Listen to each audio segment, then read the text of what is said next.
Hello' everyone, কি খবৰ সকলোৰে? মই নটিমনি ব্লগলৈ আপোনালোকক স্বাগতম। আৰু এইয়া দেখিছেনে, মই ওলাই আছোঁ যাবলৈ, যিহেতু গাঁৱত ভাগৱত ব্যাখ্যা হৈ আছে, সেইকাৰণে তালৈকে যাওঁ। কালিৰ পৰা হৈ আছে, আজি যাওঁ আৰু খুৰী ববৌ মা আমি ওলাইছোঁ, বহুত কেইজনী আহিছোঁ। আৰু এইবিলাকক খুৰী আৰু বা ৰিলচ বনোৱাত পূৰা বিজি। মই আকৌ অকণমান ভিডিঅ' কৰি থ'লোঁ দেই। আৰু এইয়া আহি আছোঁ ফাইনেলি। বহুত হ'ল মানুহ মানে অহা, যিহেতু খোজকাঢ়ি আহিছোঁ ওচৰতে। আৰু ইয়াত পাই গ'লোহি দেখিছেনে।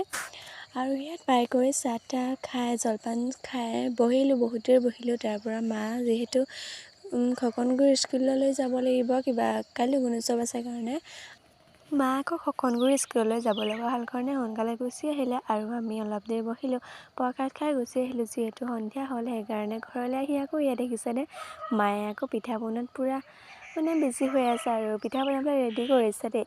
আৰু ৰাস পালেহি যিহেতু, সেইকাৰণে ডাঙৰ মা বা দাদাহঁত মাজুলীলৈ যাব বাহঁতৰ ঘৰলৈ। আৰু সেইকাৰণে বাহঁতৰ ঘৰলৈ যাবলৈ মায়ে আকৌ পিঠা দুটামান বনাই দিছে। আৰু আজিলৈ আহিছোঁ, বাই।